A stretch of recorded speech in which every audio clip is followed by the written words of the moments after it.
আমার বন্ধুরা, আমার আল্লাহওয়ালা ভাইয়েরা, জ্ঞানী জনরা, সুধী মানুষরা, আমার সোনামণি মায়েরা বোনেরা, দুশ্মন নিজের রাস্তা নিয়ে চলে গেল। আল্লাহ নবী সাল্লাল্লাহু আলাইহি ওয়াসাল্লাম রয়ে গেলেন মদিনায়। গোটা মদিনাতে খবর হয়ে গেছে যে আল্লাহ রাসূল শাহাদাত বরণ করেছে। যুদ্ধে মুসলমানদের পরাজয় হয়ে গেছে, 70 জন মানুষ মারা গেছে, শাহাদাত বরণ করেছে, এবং সেই সাথে রাসূলও দুনিয়া ছেড়ে চলে গেছে। আমার আল্লাহওয়ালা ভাইরা, মদিনার ছোট্ট ছোট বাচ্চারা যারা মায়ের কোলে বসেছিল, যারা মায়ের কোলে দুধ পান করা শিশু ছিল, ওরা মায়ের বুক থেকে মুখটা ছাড়িয়ে নিয়েছে আর দ্বিতীয়বার মুখটা লাগায় না, দ্বিতীয়বার মায়ের বুকে দুধ চুষে খায় না, স্তব্ধ হয়ে গেছে। মদিনার ছোট্ট ছোট বাচ্চারা যারা মায়ের কোল থেকে নেমে খেলার জন্য মদিনার পাহাড়ের পাদদেশে বসে খেলছিল, ওখানেই বসে গেছে। যারা জঙ্গলে ছিল ওরা ওইখানেই বসে গেছে। মুসলমানের ছেলে শুনে রেখে দাও, ধর্ণা দেওয়া পৃথিবীর সর্বপ্রথম শিখিয়েছে মুসলমান। পৃথিবীর কোন মানুষ ধর্ণা দেওয়া জানতো না, পৃথিবীর কোন মানুষ ধর্ণা দেওয়া কাকে বলে জানতো না, ভূখ হরতাল কাকে বলে জানতো না, ইসলাম শিখিয়েছে। আমি এই জন্য প্রায় বলি, মুসলমান তুমি ছিলে সম্রাটের বাচ্চা, সম্রাট। আজ নিজেকে নিজের ধর্ম ভুলে গিয়ে শেষে সেজে গেছে কোদালের ভাঁট, তোমাকে আর কেউ নিতে চায় না। তুমি শিখিয়েছিলে ভূখ হরতাল, তুমি শিখেছিলে ধর্মঘাট। আল্লাহ নবীর শাহাদাতের কথা শুনে গোটা মদিনার বাচ্চারা সেদিন ধর্মঘাট করেছিল, ভূখ হরতাল করেছিল। রাতের অন্ধকারে চারিদিকে হিংস্র জন্তু জানোয়ারের মাঝখানে ছোট্ট ছোট বাচ্চারা বসে আল্লাহর কাছে হাত তুলে বলেছিল, পরওয়ারদিগার আলম, হয় তোমার রাসূলকে কোলেতে ফিরিয়ে দাও, আর তা না হলে এখান থেকেই তুলে নাও। মায়ের কোলে ফিরে যাবার ইচ্ছা নেই, মায়ের কোলে গিয়ে আর শান্তিতে বাঁচার ইচ্ছা নেই। আমার আল্লাহওয়ালা ভাইরা, মাসুম বাচ্চারা স্তব্ধ হয়ে বসে গেছেন। আল্লাহ নবী সাল্লাল্লাহু আলাইহি ওয়াসাল্লাম পরের দিনে সকালে যখন উহুদের প্রান্তরে কামরায় ফিরেছেন, মদিনার মসজিদে ফিরেছেন, আম্মা জান আয়েশার হুজরাতে ফিরেছেন, আমার আল্লাহওয়ালা ভাইরা চারিদিকে মানুষ গোল করে বসে সবাই রয়েছে। রক্তাক্ত শরীরে রাসূলের বড় রক্তাক্ত শরীরে রাসূল বসে রয়েছেন।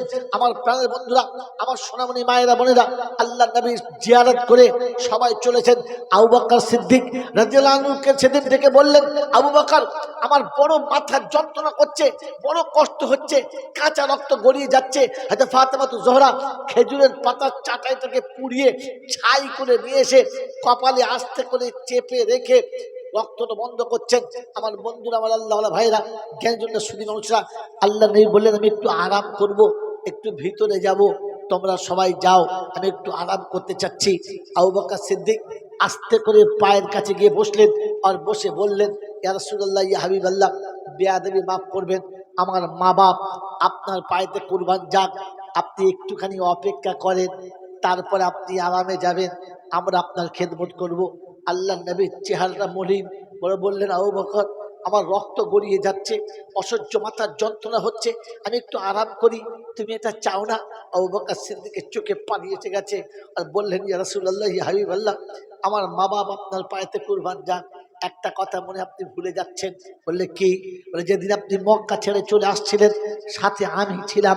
মক্কার বর্ডারে এসে মক্কার মাটিতে হাত থেকে বলেছিলেন, মক্কার মাটি, আমি তোকে ছেড়ে চলে যেতে চাই নাই, কিন্তু যেতে বাধ্য হচ্ছি, আমার আল্লাহ আমাকে যেতে বলেছে তাই। তবে কথা দিয়ে যাচ্ছি, মক্কা আবার তোর কোলে ফিরে আমি আসবো, আমি তোকে ভুলবো না। শৈশব তোর কাছে কেটেছে, কৈশোর তোর কাছে কেটেছে, যৌবন তোর কাছে কেটেছে, অতএব তোকে ছেড়ে আমি যাচ্ছি না, আমি তোকে ছাড়তে পারবো না, ভুলতে পারি না, আমি আবার আসবো। আপনি প্রতিজ্ঞা করেছিলেন, কিন্তু যেদিন মদিনার কাছে চলে গেলেন, যেদিন সানিয়াতুল বিদায়াতে গিয়ে পৌঁছালেন, মদিনার কচি কচি বাচ্চারা দল বেঁধে এসে আপনাকে ঘিরে স্বাগতম জানাচ্ছিল, আর যেদিন বলেছিল, তালাল বদরু আলাইনা মিন সানিয়াতিল বিদাই ওয়াজাবা শুকরু আলাইনা মা দা লিল্লাহি দাই, যেদিন আপনাকে স্বাগতম জানিয়ে নিয়ে যাচ্ছিল, আপনি উটের পিঠে থেকে নেমে সেদিন মদিনার কচি কচি বাচ্চাদের মাথার উপরে হাতটা রেখে বড় করুণ স্বরে বলেছিলেন, ও মদিনার কচি কচি বাচ্চারা, আমি আমার মায়ের দেশ ছেড়ে, আমি আমার মাতৃভূমি ছেড়ে, আমি আমার জন্মস্থান ছেড়ে তোমাদের কাছে চলে এসেছি। তোমরা কোনো দিন আমাকে মদিনা থেকে আবার চলে যেতে বলবে না তো? মদিনা ছাড়তে বাধ্য করবে না তো? তোমরা আবার কোনদিন মদিনা থেকে আমাকে চলে যাওয়ার ব্যবস্থা করবে না তো? সেদিন মদিনার কচি কচি বাচ্চারা আপনার হাতে হাত রেখে ছলো ছলো নয়নে, অশ্রুসিক্ত নয়নে বলেছিলেন, ইয়া রাসূলুল্লাহ, ইয়া হাবিবাল্লাহ, হাসতে হাসতে প্রাণ দিতে পারি, তবু আপনাকে মদিনা ছেড়ে কোনো দিন চলে যেতে বলবো না। মদিনা থেকে আপনাকে কোনো দিন আমরা যেতে দেবো না। আল্লাহর হাবিব গো, গতকাল যখন মদিনায় ঘোষণা হয়ে গেছে আপনি দুনিয়া ছেড়ে চলে গেছেন, মদিনার কচি কচি বাচ্চারা যারা আপনার সঙ্গে প্রতিশ্রুতি দিয়েছিল আপনাকে হারাবো না, তারা সেদিন মায়ের কোল থেকে বার হয়ে পাহাড়ের পাদদেশে গোটা রাতটা কাটিয়েছে। মায়ের কোলে ফিরে যায় নাই। দুধের ছোট্ট ছোট্ট বাচ্চারা মায়ের বুকের দুধ যারা একবার টেনেছে আর দ্বিতীয়বার টানে নাই, এই অপেক্ষায় রাসূলের চেহারা না দেখা পর্যন্ত খাবে না। তারা আল্লাহর কাছে প্রতিজ্ঞা করেছে, রাব্বুল আলামিন, হয় আমাদের রাসূলকে আমাদের কোলের কাছে ফিরিয়ে দাও, আর তা না হলে এখান থেকেই তুলে নাও।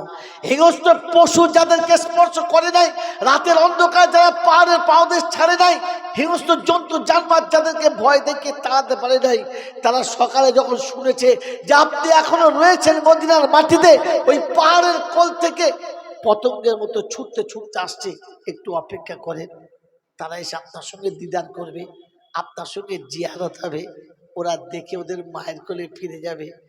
আর আমরা আপনার খেদমত করব, আপনি আরাম করবেন।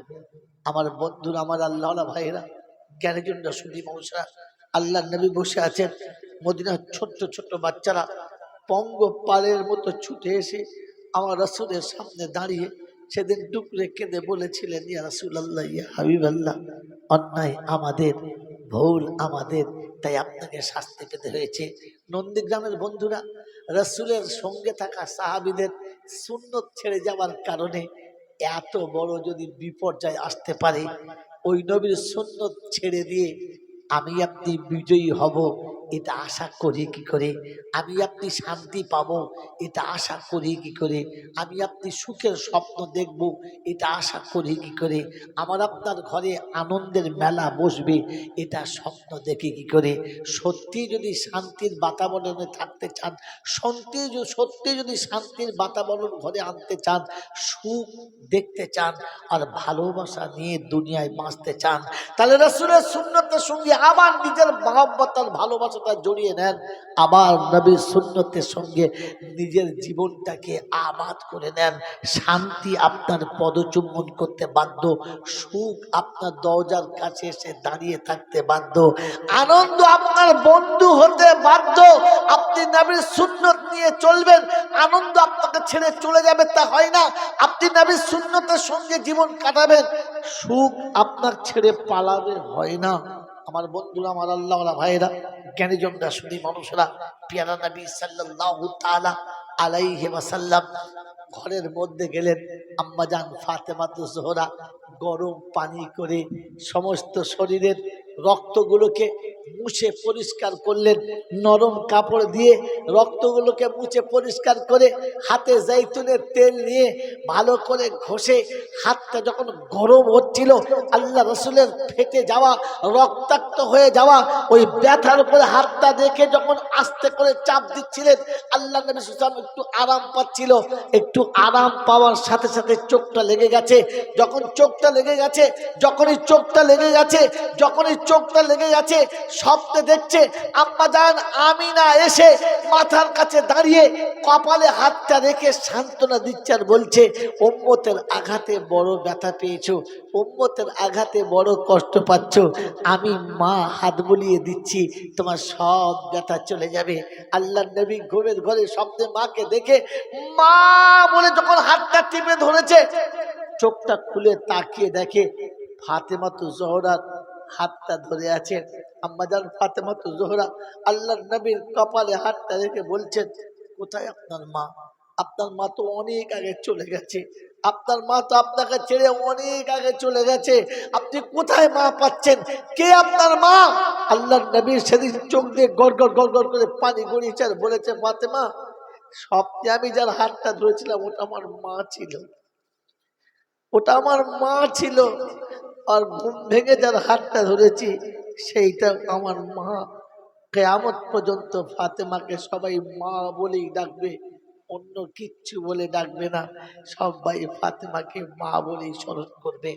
আমার বন্ধুরা, আমার আল্লাহ ভাইরা, জ্ঞানের জন্য শুধু মৌসা, ওই ফাতেমাতু জোহরা, ওই ফাতেমাতু জোহরার কলেজার টুকরা হোসাইন আজকে এই মুহররমের 10 তারিখে পৃথিবী ছেড়ে চলে গেছে। আপনি মুসলমানের ছেলে হাসছেন কি করে? আপনি মুসলমানের ছেলে এমনি করে বেরেল্লাপনা করছেন কি করে? আপনি মুসলমানের ছেলে এমনি করে নামাজ কাজা করছেন কি করে? আপনি মুসলমানের ছেলে এমনি করে ধর্মের বিরোধিতা করছেন কি করে? আপনি মুসলমানের ছেলে হোসাইনের এই দিনেতে আপনি কি করে ঘরের বাইরে দাঁড়িয়ে ইসলামের বহির্ভূত আমল করে চলেছেন? আপনার দিলে একটা দাগ কাটে নাই? আপনার দিলে একবার ব্যথা লাগে নাই যে আপনি কার সন্তানের নামে কি স্লোগান দিচ্ছেন? আপনি কার সন্তানের নামে কি স্লোগান দিচ্ছেন? আপনি কার সন্তানের সামনে কার সন্তানের নাম নিয়ে বেলেল্লাপনা করছেন? কাল কিয়ামতের ময়দানে আবার তোমার সঙ্গে দেখা হবে। সেদিন ফাতেমাতু জোহরা যদি জিজ্ঞাসা করে, আমার হোসাইন তোমাদের জন্য রক্তাক্ত হয়েছিল, আর তুমি সেদিনেতে এমনি করে বেলেল্লাপনা করছিলে, তোমার একটু মায়া হয় নাই, একটু মোহাব্বত আসে নাই, একটু ভালোবাসা থাকে নাই? তাই নন্দীগ্রামের যুবকদের কাছে বলবো, আল্লাহ পাক আপনাকে আমাকে ওই রকম বেলেল্লাপনা আমল থেকে সরে আসার, ওই রকম বেয়াদবির আমল থেকে সরে আসার, ওই রকম বেয়াদবি আমল থেকে নিজেকে বাঁচিয়ে নেওয়ার তৌফিক দান করুক। ও সারাটা জীবন সুন্নতের সঙ্গে, নবীর ভালোবাসার সঙ্গে, ফাতেমাতু জোহরার সন্তানের কলিজার টুকরা রক্তের ঋণ শোধ দিতে আমি আপনি তৈরি করি।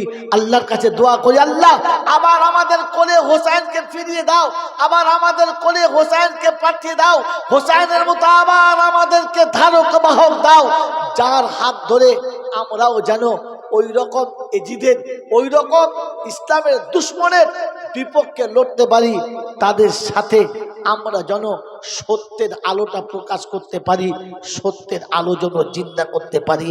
এই প্রতিশ্রুতি নিয়ে, এই প্রতিজ্ঞা নিয়ে আজকের দিনের জলসাতে দুটো কথা শেষ শুনিয়ে দিয়ে চলে যাচ্ছি। বন্ধু, আপনাকে বলে দিয়ে চলে যাচ্ছি, হোসাইন কারবালার ময়দানে শাহাদাত বরণ করেছে, তবু নারীকে পর্দার বাইরে বার করে নাই। আপনাদের কাছে অনুরোধ করে বলে যাচ্ছি, পায়ে হাত থেকে বলে যাচ্ছি, মুহররমের কোনো অনুষ্ঠানে আপনার বাড়ির মা বোনকে বার করবেন না, আপনার বাড়ির মা বোনকে পর্দার বাইরে বার করবেন না। আপনার বাড়ির মা বোন হোসাইনের মাটি মন্দিরে রাস্তায় নেমে নাচতে নাচতে যাবে, বেলেল্লাপনা করবে, আপনি হোসাইনকে খুশি করছেন, আপনার লজ্জা হওয়া দরকার ছিল না? হোসাইন তার শেষ নসিহত করে চলে গেছেন, আমি তোমাদেরকে আমার আল্লাহর হাতে সুফি দিয়ে যাচ্ছি, পর্দার বাইরে তোমরা কখনো বেরোবে না। ও মুসলমানের ছেলে, আজ তোমাদের কাছে পায়ে হাত থেকে বলে গেলাম, মা বোনকে হোসাইনের নাম করে পর্দার বাইরে বার করবেন না, পর্দার বাইরে বার করবেন না। কাল কিয়ামতের ময়দানে উম্মত বলে পরিচয় দেওয়া তো দূরের কথা, দুশ্মন বলে না পরিচিতি হয়ে যায়, দুশ্মন বলে না পরিচয় আমাদেরকে কেউ দিয়ে দেয়। আমার বন্ধুরা, আমার আল্লাহওয়ালা ভাইরা, সেজন্য দুশ্মনের রাসূলের খাতা থেকে নামটা কেটে সুন্নতে রাসূলের খাতায় যেন নামটা তুলতে পারি, তার জন্য প্রথম অনুরোধ, মুহররমের নাম করে মা বোনকে রাস্তায় বার করবেন না। নাম্বার 2, হোসাইন শেষ সময়ে বলে গেছে, নামাজ কাজা করে দিও না, কারণ যুদ্ধ আবার হবে, নামাজ আর পাওয়া যাবে না।